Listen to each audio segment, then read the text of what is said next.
Warning. The views and opinions expressed in this podcast are solely the personal opinions of Azmat Sherwani and any guest featured on the show. These opinions do not reflect the views of any other organization, Azmat Sherwani, or his guests, who are directly or indirectly affiliated with. All content shared is for entertainment and informational purposes only and should not be considered as fact. Any comments made about specific organizations, in particular, are not limited to Uber, Autocab, iCabbi, Cab9, or Cordic regarding their operations staff or data sharing practices, are purely personal opinions and are not to be taken as factual statements. Please consider this podcast as subjective commentary and not as verified information. Enjoy the show. On one hand, you're talking about collaboration. This is Cordic. And then on the other hand, they said, and if you don't collaborate with us, we're going to get your customers to fuck you over and make you come and work with us. So whether it's Cordic, Cab9 or whatever, I can't see how the business case for that stands up. And then it was one of them. I was looking at the lads, hold me back, fucking hold me back. And then in terms of Cab9, I think it's the industry's worst kept secret that they're up for sale. And one for the road. One for the road, are you ready? Let us sit and talk. Take a sip and talk. Take a sip. One for the road, everybody. Let us sit and talk. Take a sip and talk. Welcome, sir. Thanks very much. So we had a massive interview, which was David Frost and Richard Nixon. And now we've got Azmat Sherwani and Bob Nixon. Should I be offended I wasn't number one? That made David Hunter better than me. So you listened to the other two then? Yeah, I have, yeah. Really enjoyed them. Yeah?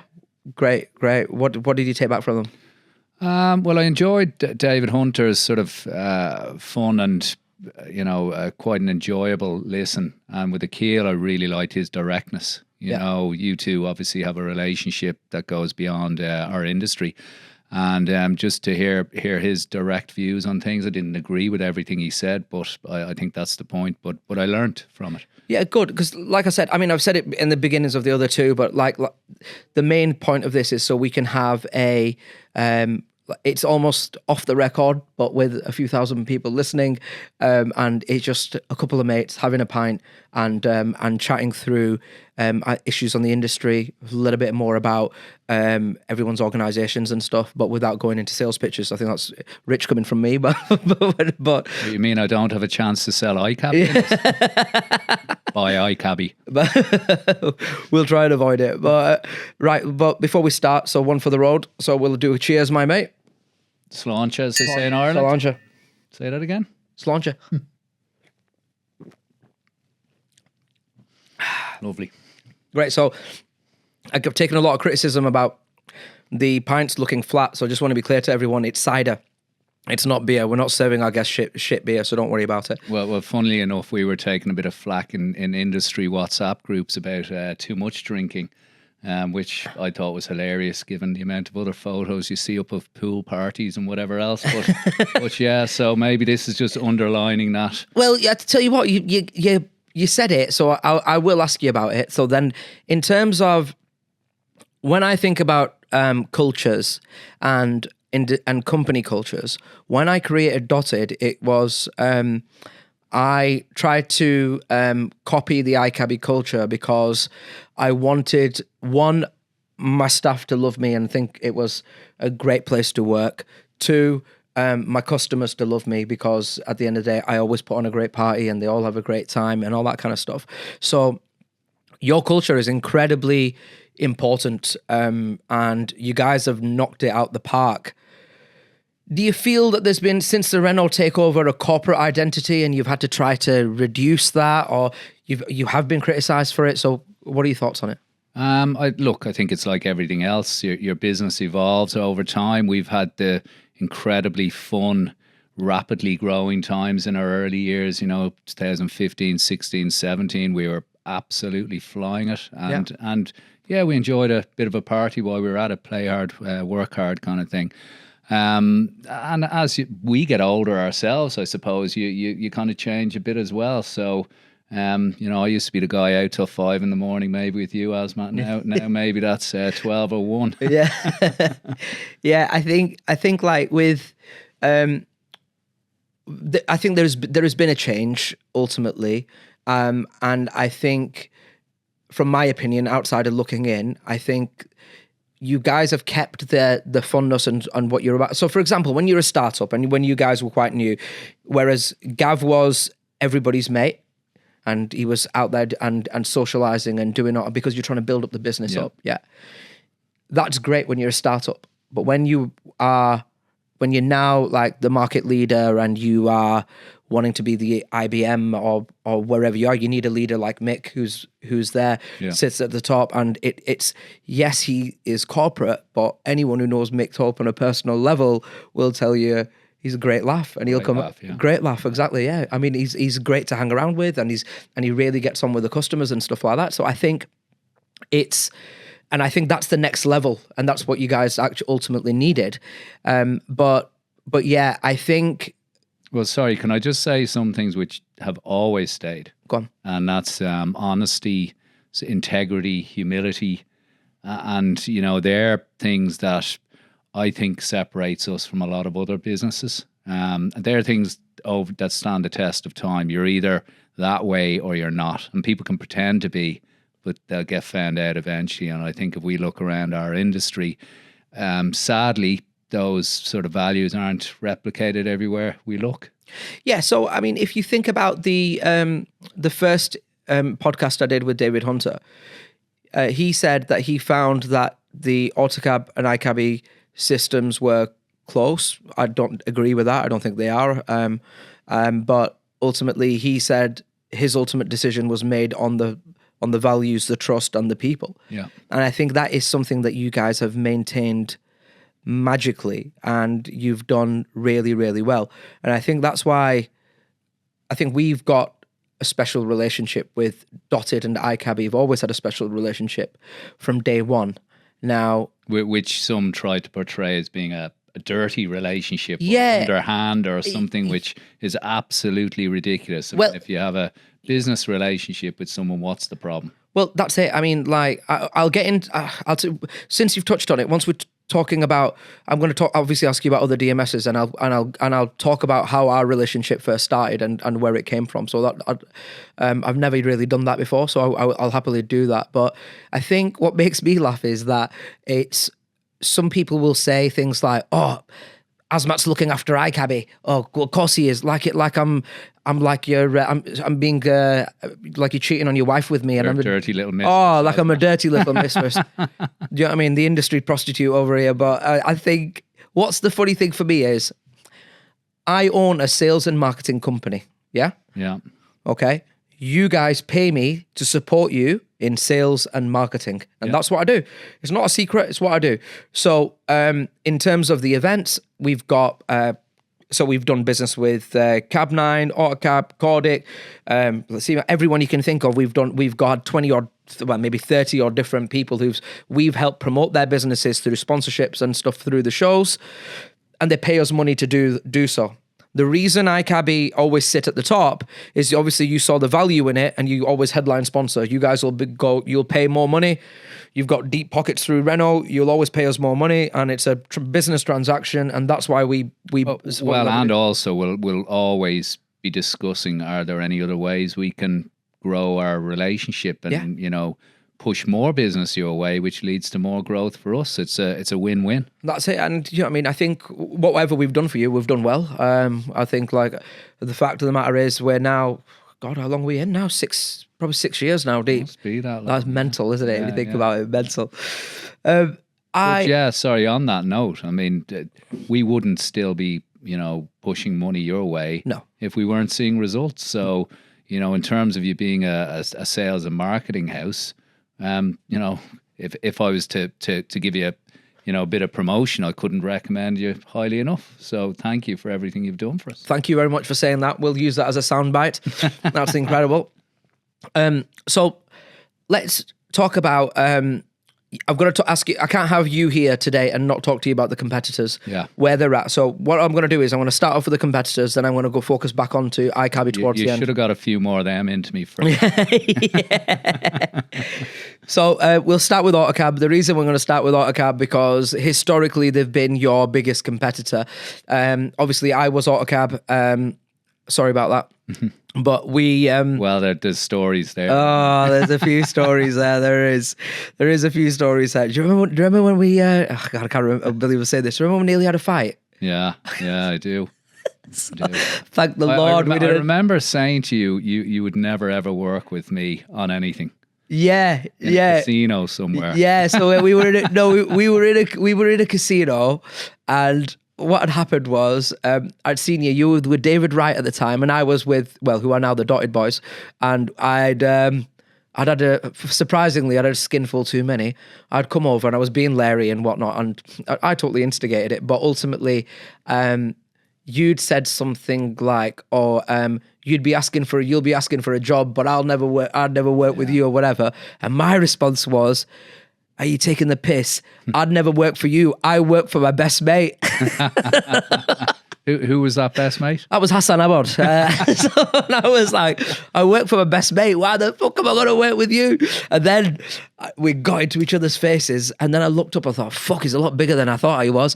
And then I was thinking, oh, this is going to end really badly.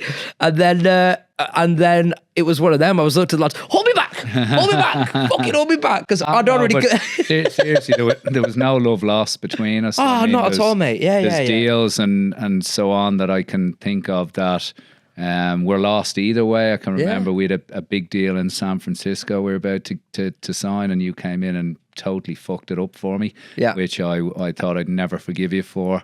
There was Mark Callahan out in VIP taxis. You were always on his case. Yeah, so Mark Callahan, God rest his soul, but he was, in my opinion, the streetcars of iCabbi. I think I may be wrong, but I think he was your first proper customer. He was, yeah.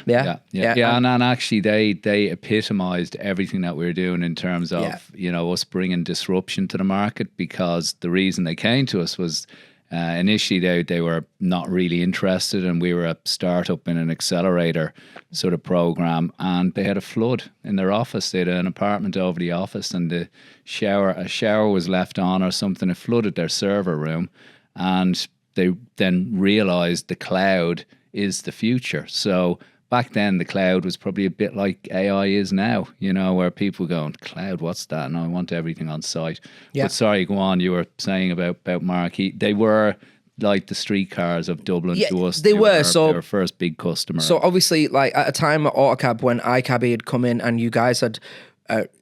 it's like when other dispatchers come in now and are disruptors, but I can hand on heart say this, no one has disrupted more than you, because ultimately you came in and people were ripping out systems and servers. Sorry, I'd go stronger than that. Nobody has disrupted since we disrupted.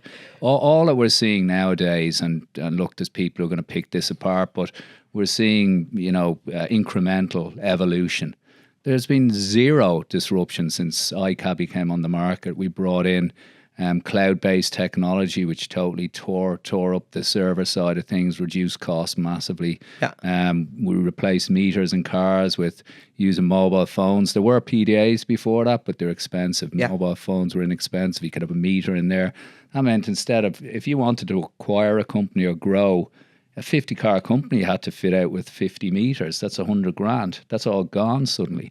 And the SaaS model, pay as you grow or pay as less as you decline, 30-day rolling contracts, all these things, we tore the market apart. And there was challenges then from our competitors saying, oh, well, it's a race to the bottom and this will never work and all that sort of bullshit.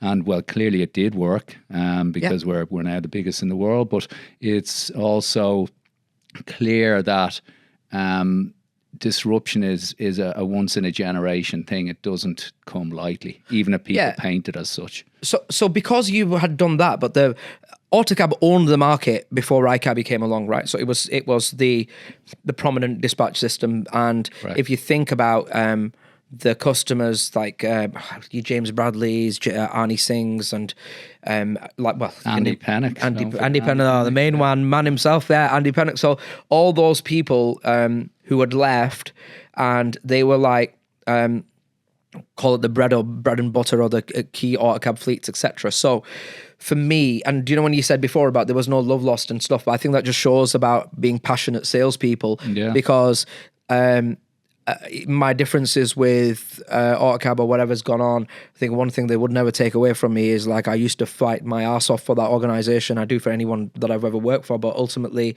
Yeah, you were a horrible adversary, so I'm very glad they fucked everything up and let you come and help us with stuff. So with Mark Callahan, I wanted to take him on the basis of he was your street cars, and if I could win that, it wasn't about the money because there was no money in it.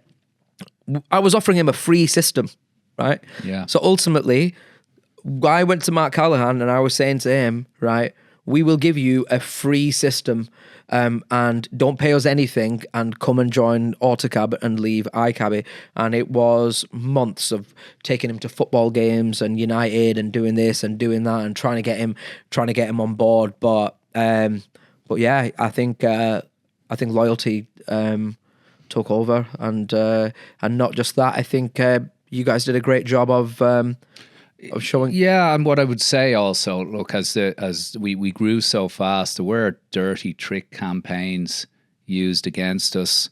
Some of them we just used to laugh at. I mean, and getting called names, iPaddy, which we thought was hilarious. So we started taking that on board and using the leprechaun. But I think the most hurtful ones were probably things that were completely untrue and personal, like that it's been spread that we're racists and stuff like that, which I mean is completely below the belt. Well, that's funny actually that you mentioned about racism, because because last episode about racial divides, and what I think a lot of, so after each episode goes out, my phone gets flooded with people saying what they thought about it, what was good, what was bad. And ultimately I got a few messages, especially from Asian fleets, and they thought they haven't looked at that before or thought about it until because I pulled out the list and they've had a look at it. So in terms of racial divides or barriers or however you want to do it, it's not about, if you look at iCabbi fleets today, Punji, Atik, I can name you. Well, sorry, and both of those have sat on our board. Yeah. In the Taxi Alliance, and I can name you multiple Asian fleets that are on iCabbi now. But again, it was the Asian fleets out of loyalty to Autocab who stuck around, and I demonstrated that last time round. So sorry, just to be very clear as well, we were, green coming over from Ireland. We knew nothing really in terms of the taxi industry, the UK market or anything like that. But also on a cultural level in the UK, it's very, very different to Ireland. So, and I don't just mean in terms of Asian people, white people, whatever, in terms of north-south divide, Scotland, all these other things. And so when we came over, we had to try and learn, we had to try and understand, and that's fair enough. Maybe people looked and thought, well, they don't get me. Correct, we didn't. But that didn't mean that there was anything, nasty involved in it. It's just about bonding with people, getting to spend time with them, and then it's all good. Yeah, I've sat on both sides of the fence in terms of I've been in meetings with you when you've pitched iCabbi, and I've been in meetings when Autocab was pitched as well. I'll give you a live example. Royal Cars Oxford, who've switched back to you guys now, but again, if you were to ask them, I was in that meeting with them, the race card was pushed heavily to them about how Autocab is run by Muslims, they should be over, they're Muslim, all that kind of stuff. And I've no qualms about naming that fleet, because ultimately I've got nothing to hide on, no lies, because it was done. But I have never ever witnessed you guys bringing up race or religion or creed, because ultimately... Sorry, can I, another point, we stay away from discussing competitors, full stop. If you're... Not today, I hope. No, we will today, but no, if you're bad-mouthing your competitor with a prospect or a customer, you're not focusing on your own vision and ambition and dreams and what you're doing and all that kind of thing. So you're only wasting precious time with them. Yeah. So whereas we found as we were getting ahead, our competitors, mainly Autocab, were spending so much time and effort trying to, take us down. It was exhausting even trying to keep up with what was going on. I get it, but at the same time, you've got to look at what you, not that you've done something to them personally because it's business, but ultimately, you took their probably top 10 largest fleets. You know what I mean? You absolutely... No, probably. Probably you did. No, we never got bashed. No, but you pretty much... Bash by iCabbi. you decimated. You kind of decimated their business, so you can see why they were so strong. But ultimately, I think a major flaw with that organization and the difference between yours is, again, what you touched on earlier, is the likability factor. Okay, now it is no secret that Safa and Hassan are not liked by fleet. I only learnt this, by the way, when I started going on ski trips and going to outings and parties and this and that, and finding out how much people hated me until when I was on that other side. Saw the light. Yeah, till I saw the light. Yeah, and they and it is that likability factor. Now, but look, let's be honest. It's a lot easier to be nice to people. And I think, say, for example, you mentioned Oz and Royal Cars and Oxford and so on. They recently came back to us. They had left to get the Uber local work, and I'm sure we'll talk about that. But exactly what we said was going to happen happened, and they came back anyway. And I think now we've had 3 companies in the last 6-8 weeks have come back to us. Yeah. And sizable businesses, and all of them said, we're coming back because of the way you treated us when we were customers, the way you treated us when we left, and the way you've always just carried on engaging with us as friends and colleagues, and that kind of thing. And why would you be anything but? I mean, it's life's funny, isn't it? Things come and go and that kind of thing. So and look, we know there's others coming back as well. So don't shoot yourself in the foot. And and the reason I'm bringing it up is because you took some flack for it, because people kept saying that you had funded Dotted to be able to, do you know what I mean, for us to take down Autocab or whatever. Yeah. You weren't even my first customer. AirPay was. You know what I mean? That's a funny thing. Yeah, I mean, it even came down to heated discussion with Safa at one point at an event and so on. And from my perspective, we've always been very straight about this. It's if you weren't in Autocab, then it means something went wrong in there, and that's Autocab's business to ensure things like that don't happen. Yeah. So if staff are leaving or are being pushed out, that's because of a problem within your own business. Yeah. And then if they go somewhere else, tough. And I mean, I'm not saying we don't have staff turnover. We do. Oh, of course, yeah. But I don't think we've ever really blocked anybody going anywhere, because everybody's got a right to earn some money, But that comes back to one of the points I made earlier about integrity, and that side of things, because I think from our perspective, we've always tried to carry ourselves well. I think we demonstrate that best in COVID, when we gave all of our customers no conditions attached period of the system for free. It was, I think if I recall correctly, it was 3 months. Yeah. Now, other people would applaud that and say that's amazing, whereas, other companies or competitors tried to put us down for it and then tried to copy it. But they copied it with the same wording, while actually in the small print it was saying, we're going to add this onto your account and you're going to have to pay it later. Yeah. So how can you go out and say we're giving you something for free, and then at the worst time of many people's lives, put it on your bill for later? Yeah, and you're being polite and not mentioning the name, but it was Autocab, just for all our viewers out there. And and again, I may be wrong about this, but I just want to be, I think what was actually a condition of doing that was that you had to sign up to a new contract. That's correct. If I may be wrong, is that right? Yeah. Right, okay. Yeah. So our contracts were, as your car numbers dropped, you paid us less anyway. Yeah. And then we also gave the free 3-month period, no conditions attached. Yeah, exactly. So with that one was you get this for free for 3 months, but you have to sign a new contract which extends a few years, and also you're going to have to pay it after. Yeah, I'm wondering if they knew what was coming with the Uber shell, the bombshell. Were they already in negotiations or not? And that's who why. knows? Yeah. But you said that very lightly there, that you did 3 months free. What you've not said is the internal hardship that you had to go through to deliver that for the customers, because that couldn't have been easy. Your business is run on the fact of your license money coming in. Of course, that money's not coming in.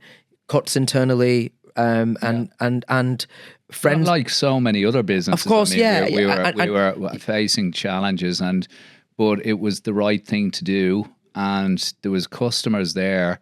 I mean, our first customer in the UK was 2013. You know, we bar the ones who've gone out of business and the odd one we've lost, well, hardly any of them have gone. And you know, for me, it's that relationship thing again, where when you're up against it, support them. I think it did, you know, pay off for us in the end in terms of strengthening relationships and so on. But for me, I just can't imagine we'd treat customers any other way. Yeah, honestly, and that is the beauty of your business, and why I think why we've got a great relationship as well, is because ultimately the way you treat, I couldn't imagine you guys treating me like I'd been treated in the past.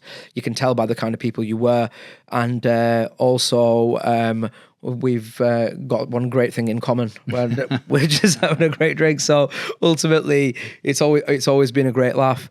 Right, I've got to talk about the Uber stuff. I know I've spoken about it in the last 2 podcasts, and people are always probably thinking, bloody hell, we're going to do this every time. But so if I was to play you the webinars, from, God, was it 3 years ago, something like that, 2-3 years ago, right? And report on a play right now the words that were coming out of your mouth, that what would happen with Uber Local. You were right about every single bit of it. Yeah, and I actually look back on the articles that I wrote on LinkedIn fairly recently as well. And look, one bit that I couldn't understand is how everybody else couldn't see exactly. I know you were a very strong proponent of the same sort of idea. You saw it for what it was and what would happen. But yeah, if I look through the points of what would happen and the timelines and that kind of thing, precisely on the nose what would happen. There was no other play for me. I mean, if you wanted to put trips into the UK taxi market, you could have become an aggregator and put them into every dispatch system and right across the board for pennies compared to what the cost of acquiring Autocab was. So to me, the justification for the acquisition price could only be based on around a market entry play in the longer term. And local taxi was just a Trojan horse. And, you know, we did loads of different things, media things with pictures of the horse and so on. It was that, it is that, it's been that. And I think we can see with the number of towns where Uber's getting a direct license now, it's a pretty challenging time for people in places like, I don't know, Plymouth and Norwich and Reading and all these places, Oxford and so on, where we're seeing Uber directly operating. So that's on us now to make sure our customers have the technology to sort of compete with that. So in terms of so talking about Uber now, so Uber Local they stopped it in the UK. Okay, it's been fantastic for you because a shitload of fleets have said they're coming back because they felt betrayed and all that kind of stuff. Yeah. So congrats for you. I mean, it's done you massive favors. So well, look, I think there's a lot of we go about our business quietly. You know, last year, Richard Smith, who's the CEO of the UK, him and his team did over 6,000 new licenses. The target was 3,000. So, you know, if you compare that to some of our competitors, Cab9, for example, are they even 6,000 yet? And that was just in the UK we did that. So, but was that, how much of that was Vizu responsible for that 6,000? None of that, actually. So that was just for the Taxi Alliance. Oh, right, nice. Yeah. So if you take on board that there's additional numbers for Vizu as well, but then you look at Canada, US, you know, all across Europe we're growing and so on as well. So, look, for me, there's two main players in the market. There's ourselves and Autocab. Autocab are hemorrhaging numbers at the moment. No matter what they say, they're putting up numbers of, posts of stuff going on in South America. I've been to South America. We have a business in Brazil. You can maybe get $4 per car per month. That compares to in the UK and Europe to 20 to 30. So 1,000 cars in South America is pretty meaningless in the grand scheme of things compared to what you can get here. But I think like the point we might be missing is that you're talking about it as a business that's profitable. Correct. And your agenda is to make profit. My agenda, as dotted, is to acquire customers, make profit. Yeah? Yeah. Okay? Autocab is a loss-making business, yeah? They are making losses, year-on-year losses, even with Uber acquisition, everything, they just carry on making losses. So their thought process isn't your thought process of, they don't care about the money, they care about the licenses. And the reason they care about the licenses is so they can push Uber into those... Yeah, let me be clear, right? Please do. If we lost anything like they lost in 1 year, never mind multiple years, we wouldn't be in the job. Yeah. And who knows what might happen. I mean, does a parent company want to keep a losing subsidiary for that long? So if you make 13 million quid and you lose 6 or 7, in anyone's eyes, that's an insolvent business. Yeah. That's I'm sure you could look up the technical term or whatever for definition. So it's on paper, it's a big loss maker and it's insolvent. So why else would you keep it going if there's not something else in there? I don't know. Maybe there's a big strategy at play that we'll get to see over time. Well, if you think about strategies, Uber Local. So we want to do business with you. We want to share work with you. Whatever. They got into multiple new councils across the UK. Yeah, they're everywhere now on the back of that Uber Local deal. While I'm on that, I will say. I blow my own trumpet a little bit. It's not like me, I know. But ultimately, you don't know the number of fleets who've said to me, we didn't do the Uber work because of what you were saying out in the market and your signs and all that, right? Autocab at the time, and again, correct me if I'm wrong, but I believe had over 1,000 customers, yeah? They only got, 8 TP fleets out of the 1,000 to do it, to actually get involved and do that Uber work. Now, imagine if that was a 500 or 6. It would be right now. It would be a national catastrophe. The industry would be on its knees.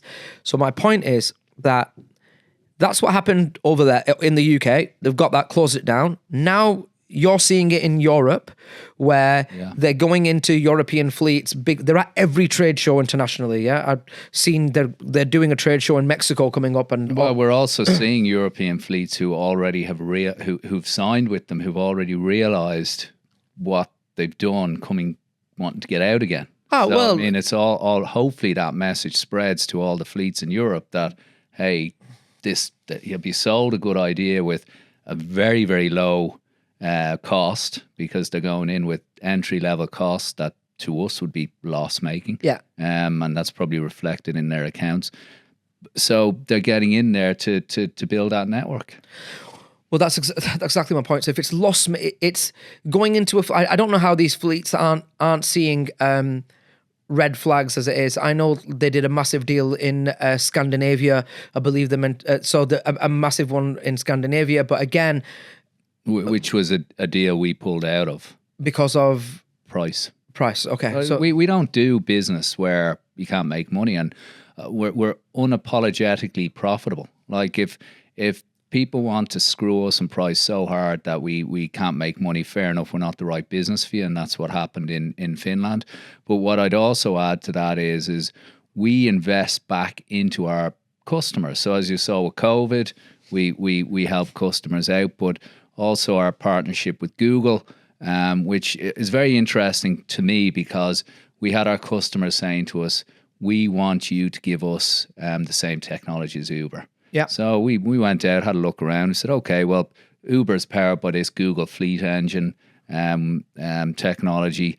We've worked it out. If you had to pay 4 or 5 pence per trip how would you feel about that? Our customers all choked, which you could understand. And they were like, no, there's no way. Like, we need that technology, but we can't take the extra hidden cost. So it took 2 years of negotiation. Audrey Ginnity and a couple of other people really heavily invested in it with the help of Renault.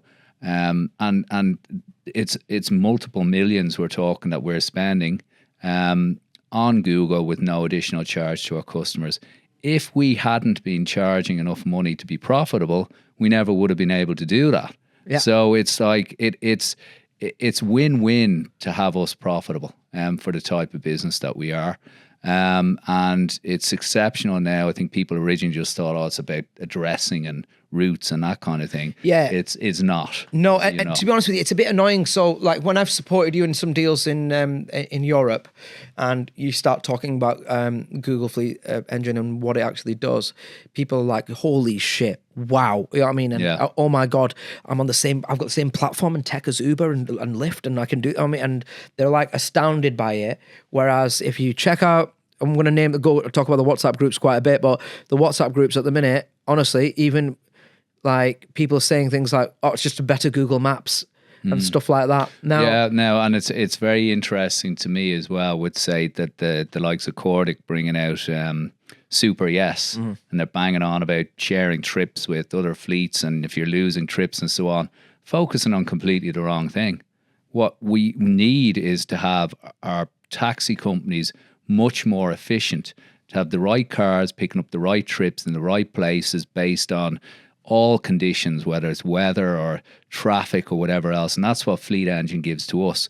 So we can see no-shows going down, cancellations going down, customer retention, passenger retention going up, and all these kind of things. And I know this isn't meant to be a sales pitch, but I think it's really, really important that let's fix the right problem first. So the problem of sharing trips between businesses is, to me, the wrong challenge to look at in local areas. I'm sharing on a national basis, I get, because if you're in Manchester and you want a trip in Glasgow, obviously you're not going to use your Manchester fleet, but we have to optimize our fleets. We have to reduce dead miles and all that kind of thing. And that, to me, is a problem that we have to solve.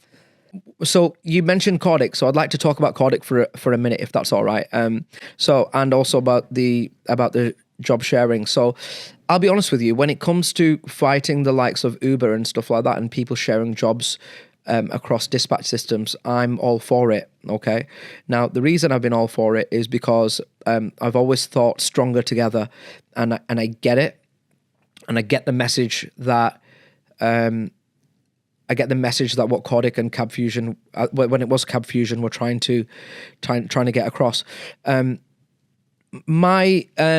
spoke to Dave Goldring about this at detail when he was doing the sales for them, because he was going up and down the country, and he was asking fleets to tell your dispatcher that you want to do work.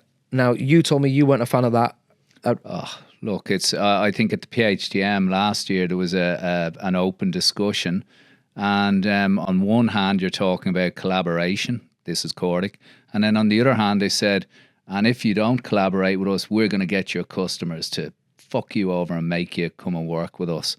We're standing there going, this is what they're saying in public. What's that going to be like in private meetings?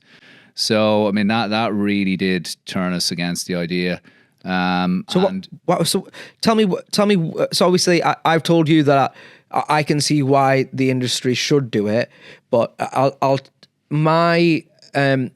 going back to Dave Goldring. So I'd said to Dave Goldring, and I'd said this to Pete Bailey and Simon Vanguard as well when I had conversations with them, and I said to them, in my opinion, the value proposition to the dispatchers, I'm not just talking about you, but across the board, should be, you set up a new entity, a new business, okay? And that new company, all the dispatchers have shares in, okay? And now that company shares work amongst each other, not because from... Well, can I be completely open and honest about this? Of course you can, please. There isn't enough business in the world for all of us dispatch technology companies, okay? So we've got 107,000 cars, something like that now. I don't know how many Autocab have left now. And if you look below that, when you're looking at your Cordics, Cab 9s, whoever else, all sub 10,000 cars and less. Now, we know there's not a business in that. Okay. And in fact, the problem that everybody's got, let's just say, if we're spending 10 million plus on R&D every year, how are companies that don't even have that sort of turnover, how is it possible to keep up? So we're all trying to develop the same things at the same time, at the same cost, and it's impossible. So with all due respect to Cordic, and I really like Phil there and Joe as well, and we've a bit of engagement with debates with Simon and so on as well. But for me, let's just call it what it is. The business model's struggling. We've got 7,000 cars, mainly in London. We're losing our companies all around the UK, and we need a new revenue stream. So let's not try and call it, we're here to save the industry. What absolute bollocks. You're not. You're what you said. You run a business to be profitable. Let's just say we are strong in the southeast in London, and we want to leverage that for our customers. Fair enough. But do you not think that so I can see where you're coming from with that, because on a business level, on a corporate level, and I've not known Simon long, but from what I've met of him, he's a great guy, big Arsenal fan, which is a problem, but apart from that, great guy. But I know Phil Bailey and I know Joe Poli, and ever since I've known them, they've been very supportive of me with the Uber stuff, and they're very pro help the industry. So I could get it if we were talking about the old guard at Cordic or whatever, but the fact that those two are big operators and it's operator led, do you not think that, I'm not talking about the other shareholders of Cordic, etc., but do you not think that Phil and Joe would be leading this because as an operator, as a charge to get the industry together? Well, my understanding, if we talk about London, is that their job pool stuff is going really well anyway. So if we're going to talk about from Joe's perspective, my understanding, as I said, is that there's loads of trips going across job pool in London, and they're all doing pretty well out of it. So Phil's up in Warrington, and maybe it's slightly different there, but we're opening up our network of cars right across the UK so they can share trips. We have no idea how many sort of trips are going to go there. Is there enough to, save a failing taxi company? I don't know. But I'll be totally honest. If taxi companies are relying on us as dispatch tech providers to save them, they're in trouble. We see really well-managed taxi companies thriving. We see them growing. We see their license numbers and their invoices going up every month. It's like every industry. Some people are good at it, some aren't. Some look for somebody to answer all their problems for them. Others make their own solutions. So, no, I don't agree with you on that. And for me, it's a money-making exercise. Nothing more, nothing less. And it's something where they're trying to build a defensive moat, a competitive moat. But the problem is, you can't build a moat with 6,000 cars or however many licenses they've got. Yeah. We've got over 100,000, and in the UK it's just under 60,000. So we've mapped that out on a map of the UK, and we know we're thanks to our partnership with ETGL, who used to be Mercury. Yeah. And we talk about how people treat each other in the industry. And my first ever conference was in Coventry, I think 2013. Most people laughed at us. The guys from Mercury came over, said, "Can we have a look at your system?" and asked us out for a beer. That's the difference in things. We ended up becoming business partners. But anyway, we've mapped out the whole of the UK. We can see that we can service trips everywhere. Yeah. So I wrote an article on this. Collaboration is where the sum of the total is greater than the individual part. We can't see where we need or would add value by integrating into other dispatch systems. So the answer at the moment is a no, and we don't think it's of benefit to give away our crown jewels that we've, it's been blood, sweat and tears since 2009 to get to this point. People came to us because they liked our system, they liked us, they liked our vision. Why should we open all of that up to somebody else who had the same opportunities? They're all around longer than us. Yeah. They've had the same revenue generating opportunities, the same fundraising opportunities. Some of them have exited multiple times. So, that's pretty clear cut to me. Fair play. Can I ask you then? So you've obviously seen that Cordic have launched now to be able to share work nationally, and they can do it without your APIs. Yeah. Thoughts on that? Well, look, it's very early days in it, but I've had a look at the video, and the video would suggest that they could take an iCabbi trip number, manually put it into a bot, and it will pre-populate the trip details and put it into a system. Now, from my perspective, I can't understand how that could be done without API access. We've not given API access to Cordic or anyone involved in that. And so if there is API use, then that's a breach of the agreement of use of the APIs. Somebody shared an API. If there's not, I look forward to seeing how it's done, because it's some kind of magic. I rang Simon an hour before we got here just to check with him. Obviously, and then from what I know about Simon, he reassured me it was done by the book. He said it's AI technology that they'd created, and that would be able to. Even I don't understand how it would happen. Yeah, but even AI technology is all powered by information that's given to it. Yeah. So where's the information of trips in our system come from? So look, we'll see Simon tomorrow ourselves, so we can ask for a demo and see if we can find out. But yeah, from our perspective, we would not be very happy if anybody was using our APIs beyond the use that they've been given for, and it would be a breach, and we'd shut them down. Right, and let's say for example, something if we are not right about it, and let's say it's not using your API, are you still comfortable with with the jobs getting put into your iCabbi system from another dispatcher? Look, 100% happy for our customers to get trips from wherever they want. And if a customer says they want trips from Bolt, from Uber, from Free Now, Ola, whatever, that's their business. But what we have to take on board is we've developed a strategy for our business, and the key part of the strategy for 2025 is networking across the UK. It's called the Exchange. We're talking local and national, and then global. That's our long-term strategy. It's to connect the dots all over the world. And we want to manage that. We want to keep the quality high and so on and so forth. So we manage what partners we work with. Who a taxi company does trips for or from, that's entirely up to them. Brilliant.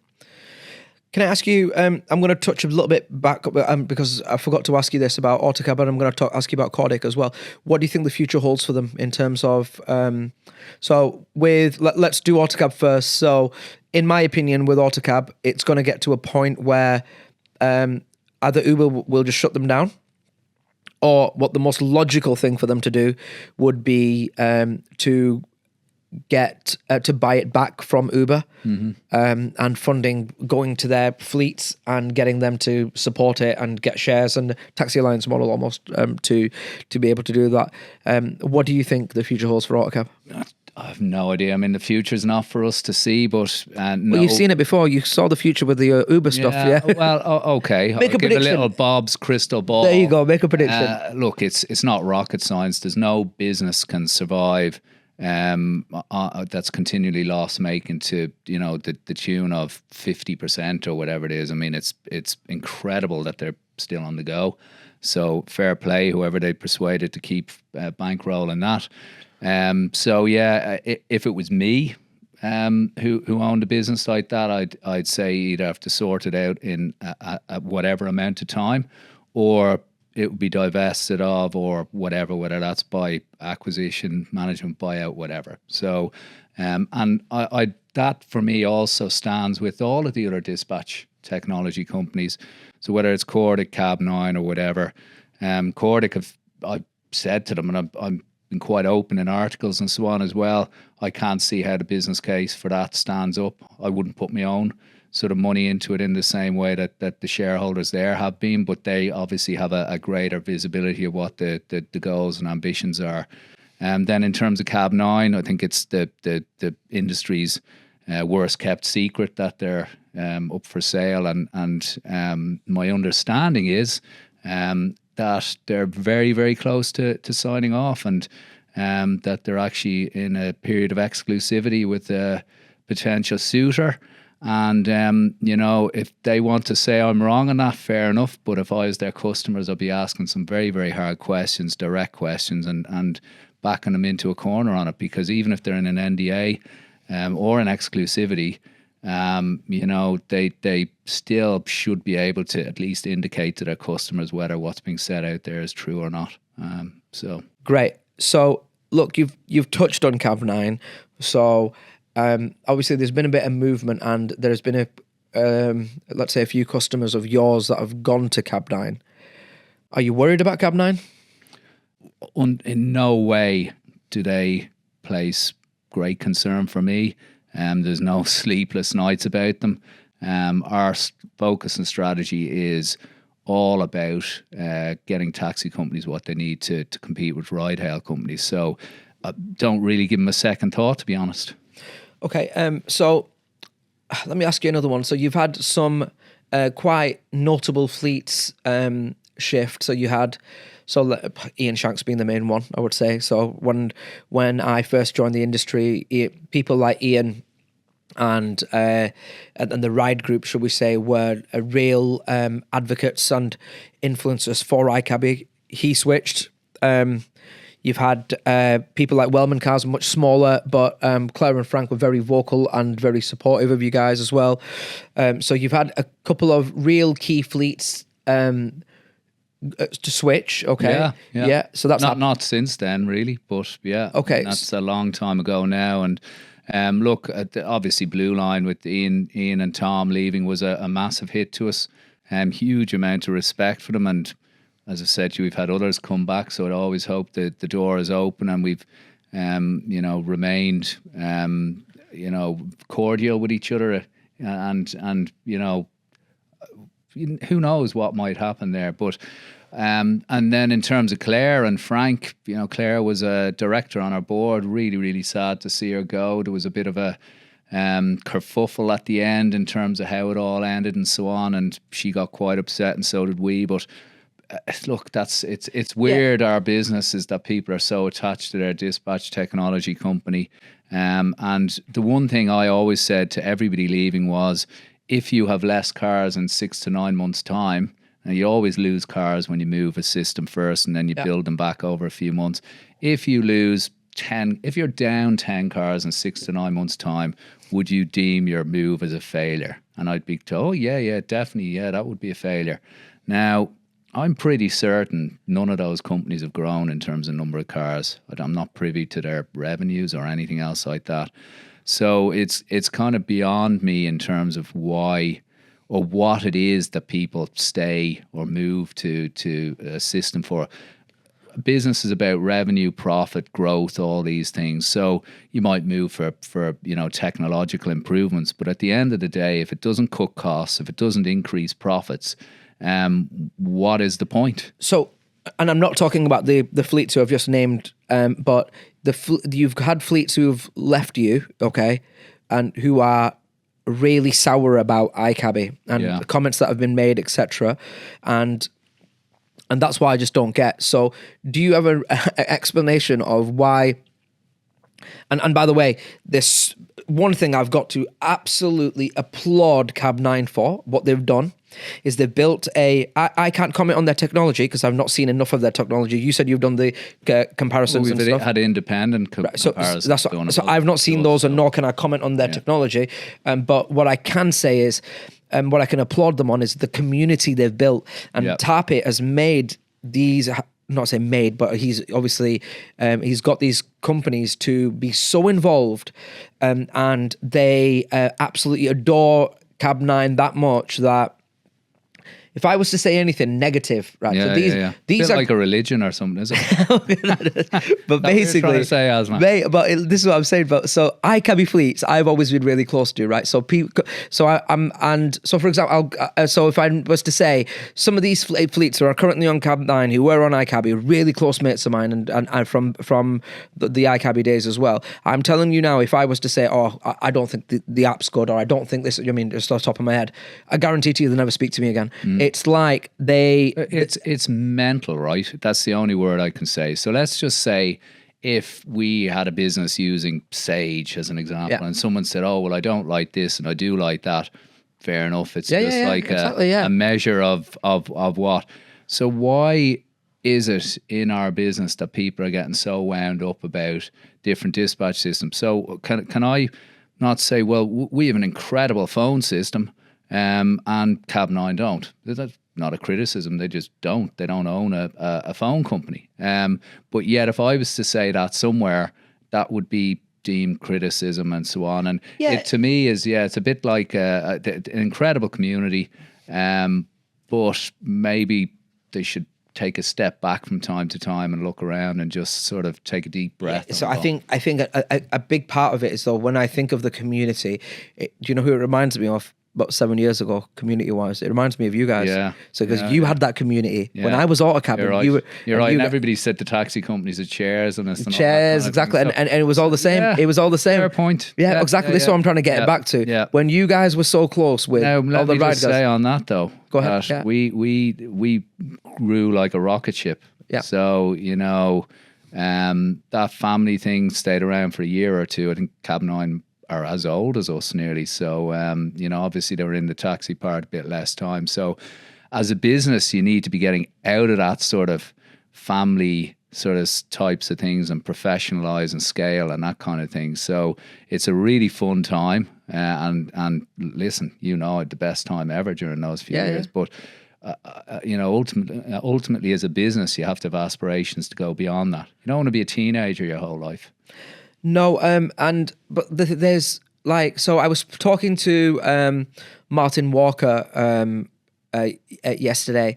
Now, Martin Walker said he'd had a look at you guys, and he didn't see when he was leaving Autocab, and he felt like that you didn't have enough there to combat ride yeah, hailers. Interestingly, I probably still have the file I could pull up of all the things we listed out with them that we said we could and would develop. But look, ultimately, people make a decision for whatever reason, a number of reasons. And, we respected Martin's decision. We respect everybody's decision who goes one way or another. But here's the thing. If somebody does the opposite, then they've also got to respect that. So that's what it's all. And I'll tell you one thing about Martin Walker. Martin Walker's not in that number of people who get offended or whatever, and he's always, do you know what I mean? And he's very us against ride hail, wanting people to succeed. He wants you to succeed. He said to me multiple times that I would love him to say, honestly, exactly. Yeah, we're not looking over our shoulder at all these people and worrying about what they are or aren't doing. Yeah. And look, in terms of, say, Cab9 being acquired, it all depends who was to buy them if they were to be bought. If it was, somebody in the industry, we might ultimately have a competitor removed from the industry. Or if it was something like an Uber type thing as with Autocab, then, maybe there's opportunities for us that come out of that. So with every challenge, there comes an opportunity. But the thing is, currently, because I've been very big on getting iCabbi, Cordic, and iCabbi, Cordic, and Cab9 fleets to work together, and be together. Because the ride hail, that's the problem. That's why we need to be uniting, and that's the actual issue out there. And but isn't it hilarious that you do these industry leading, events for people to get out and network and socialize and whatever else, and people are pulling out of it based on what dispatch tech they're with. I mean, how ridiculous is that? Well, it is. Nothing does my head in about the events more than when people will turn around to me and go, "Oh, we really respect what you're doing. It's so different. Events were boring and they were so corporate, and you've come and done this and done that." And then when it comes down to supporting us, it's all about their affiliation to their dispatch provider, and if the dispatcher's provider is going to be there or not, and who are they backing and what's going on. And I'm like, you came to the last event with E17 and stuff like that. If I was to show you the bill, we were minus on that event. We didn't make a single penny of profit. It was just literally, we took hits and stuff like that to try and get us back. And my constant battle is not pissing people off because they feel I've said something about their dispatch provider or whatever. And I'm like, mate, I couldn't give a fuck about your dispatch provider. Do you know what I mean? Like ultimately, now I've been lucky enough to rise into a position where I have an audience and I can talk, and ultimately, if I have to give my own personal opinion, if that pisses you off, then you know what I mean. I'm sorry. Yeah. So and this actually is the way the world is going as a whole. With that this is what the woke, challenging the woke movement and all that kind of thing is that we should all respect each other, but at the same time, we should be able to discuss differences and debate them and that kind of thing. So as soon as someone tries to shut you down for having a difference in opinion, well, they can piss off, really, to be honest. It's what the world is about. Yeah, it is. But at the same time, they can't piss off because ultimately they're my customers at the same time. So, final point I need to touch on is obviously in the WhatsApp groups, for some reason, iCabbi and iCabbi and Cab9 fleets seem to be going at each other quite a bit recently. Don't know where it's come from or what's going on, but ultimately there are disagreements amongst them. A big disagreement at the minute is over Flip. Yeah. Okay. So you announced at Impact that you've got something exclusive with Flip, the developing features or something to do with your API. Yeah. And now it's been said by Flip that, by a lot of Cab9 fleets have gone out and said to me, that's not the case and there's nothing that you guys have got. Yeah. So what's the truth behind it?